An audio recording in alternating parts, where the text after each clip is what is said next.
जय जय रघुवीर समर्थ.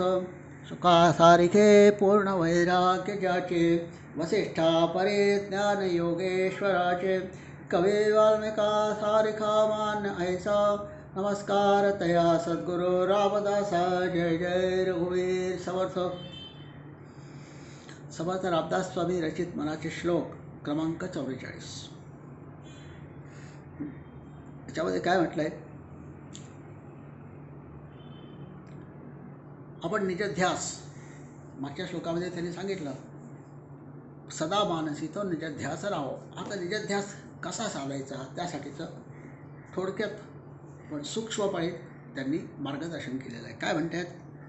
म्हणारे जनी मौन्य मुद्रा धरावी, कथा आदरे राघवाची करावी. नसे राम ते धाम सोडून द्यावे, सुखा लागे आरण्य सेवित जावे श्रीराम. म्हणारे जनी मौन्य मुद्रा धरावी. मौन्य मुद्रा म्हणजे नेमके जिथे गरज आहे तिथेच बोलायचं. जनी म्हणजे समाजामध्ये. म्हणा हे म्हणा, समाजामध्ये वावरताना, लोकांतामध्ये वावरताना नेमकेपणाने बोलायला विसरू नकोस. जिथे पाहिजे त्या ठिकाणी मौन बाळगणे, म्हणजे अद्वा न बोलणे, विनाकारण दंडवाद न घालणे, कोणाची निंदा नालस्ती न करणे, यासाठी आपली वाणी झिजवू नकोस. कथा आदरे राघवाची करावी. जर बोलायचंच असेल तुला लोकांतामध्ये, काही तुला तशी परिस्थिती निर्माण झाली, तर अशा समोर आलेल्या परिस्थितीमध्ये प्रभू रामचंद्र कसे वागले असते त्यांच्या चरित्रामध्ये डोकावून तो प्रसंग आठवावा, तो प्रसंग वर्णन करावा.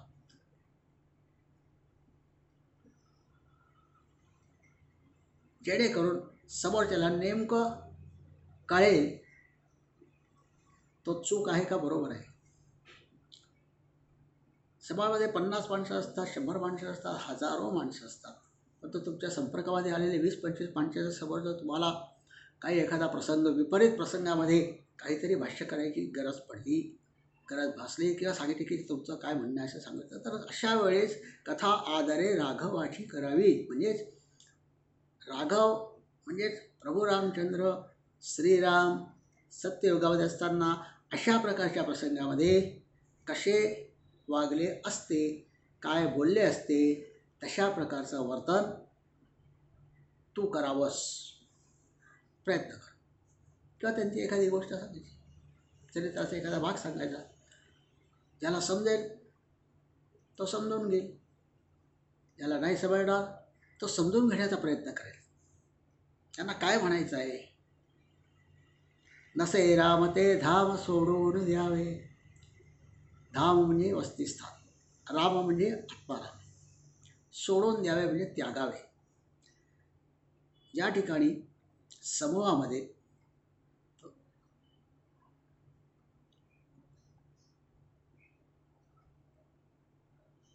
प्रभूंचं मनन, चिंतन, कीर्तन, प्रवचन, वाचन किंवा संभाषण होत नसेल अशा ठिकाणाहून आपण निघून जावे.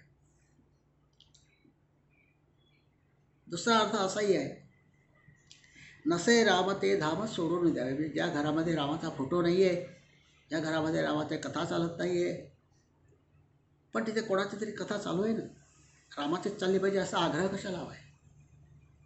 ज्या घरामध्ये प्रभू रामचंद्रांच्या गुणाप्रमाणे वर्तन होत नाही आहे, ती कृती तशी होत नाही आहे, ते घर राहायला तुमच्यासाठी योग्य नाही असे म्हणून ते घर त्यागावे. अशा घरी जास्त वेळ राहू नये.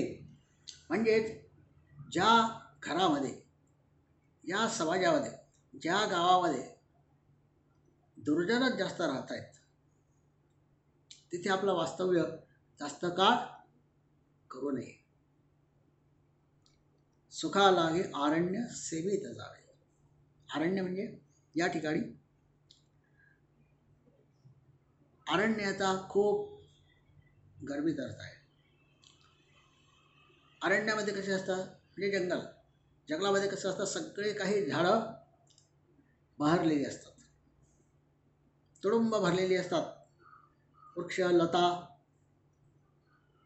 उंचच उंच आणि त्यांच्या छायेमध्ये वाढणारे छोटे वृक्ष, त्या छोट्या वृक्षांच्या आधाराने चढणाऱ्या वृक्षवेली, म्हणजेच आम्ही सगळे छोटे छोटे जीव मोठ्या लोकांच्या सहवासामध्ये राहतो. आणि जंगलामध्ये अनेक श्वापदं सुद्धा तिथेच राहत असतात. सुखालागे अरण्य सेवित जावे, म्हणजेच त्या अरण्यामध्ये असलेल्या अनेक प्रकारची सुख जी आमच्या आयुष्यामध्ये आहेत, तसं आमचं जीवन अरण्यासारखं आहे. तिथे अनेक श्वापद आहेत. त्या श्वापदांचं नाव काय आहे? काम, क्रोध, शोक, मद, मोह, मत्सर ही श्वापद आहेत.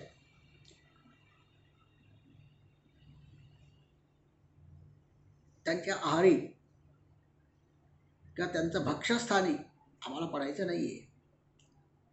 आम्हाला सुख हवं आहे, सर्वोच्च सुख हवं आहे. म्हणून त्यांच्या वाटेला न जाता, त्यांच्या मार्गामध्ये त्यांच्यामध्ये अनुसरण न करता, त्या सर्व सुखाच्यासाठी अरण्यवास सोसावा. अरण्यवास सोसावा म्हणजे जिथे अन्न पाणी फार कमी असतं, उपवास असतो. आज खायला मिळेल, उद्या मिळेल की माहीत नाही. आज पाणी प्यायला मिळालं, उद्या पाणी प्यायला मिळेल की माहीत नाही. म्हणजेच साधन आमचं तरुणपणी, जीवनामध्ये तारुण्य हेच अरण्य आहे असं समजून जगावं. कारण तरुणपणी आपल्या देहाला चिकटलेल्या अनेक विषय वाचतात. 5 ज्ञानेंद्रियांमुळे ललचावतात आणि कर्मेंद्रियावर आपण तिकडे आकर्षिले जातो आणि त्यातून सुख भोगण्याचा प्रयत्न करतो. म्हणून अशा ठिकाणी शक्यतो सज्जनांच्या संगतीमध्ये राहायचा प्रयत्न करावा. अशा ठिकाणी शक्यतो वास करावा, ज्या ठिकाणी काम, क्रोध, शोक, मोह, भय याच्या व्यतिरिक्त दुसरं काहीच आढळत नाही. असं ठिकाण सोडून द्यावं. अशा समाजामध्ये राहू नये, अशा गावामध्ये राहू नये. 10-15 मित्र असतात किंवा 5-6 मित्रांचा घोळका असतो, त्याच्यामध्ये 2 जण खोटं बोलणारे असतात. त्यांच्या संगतीमध्ये राहिलं तर काय होईल? ढवळ्या शेजारी बांधला पोवळा, वाढ नाही पण गुण लागला. संगती संगदोषणम अशी सुभाषितं आहेत की नाही? त्यासाठी ही सावधगिरीची सूचना आहे की नसे राबते धाम सोडून द्यावे, सुखा लागे अरण्य सेवित जावे. म्हणजे अशा वेळेस आपल्याला समोर आलेल्या प्राप्त परिस्थितीमध्ये अलिप्त होता आलं पाहिजे. त्यालाच अरण्यवास असं म्हटलेलं आहे. अरण्यवास म्हणजे प्रत्यक्ष अरण्यात जाऊन राहायचं नाही आहे, मनाने अरण्याचा वास. म्हणजे बाहेरील विषय सुखांमध्ये ते मन तिथं लिप्त होत नाही आहे. हा अरण्यवास, ही ती क्रिया करायची आहे. तेव्हा मागच्या श्लोकामध्ये सांगितलेलं मना मानसी तो निजध्यास राव, निजध्यास राहण्यासाठी आमचं चित्त मध्ये जे प्रभू रामचंद्रांचं आत्मारामाचं चिंतन सतत चालू राहण्यासाठी मला काय करायचं आहे तर अरण्यवास करायचा आहे. आणि तो अरण्यवासाची सुरुवात माझ्या तरुणपणातच झाली पाहिजे. जय जय रघुवीर समर्थ.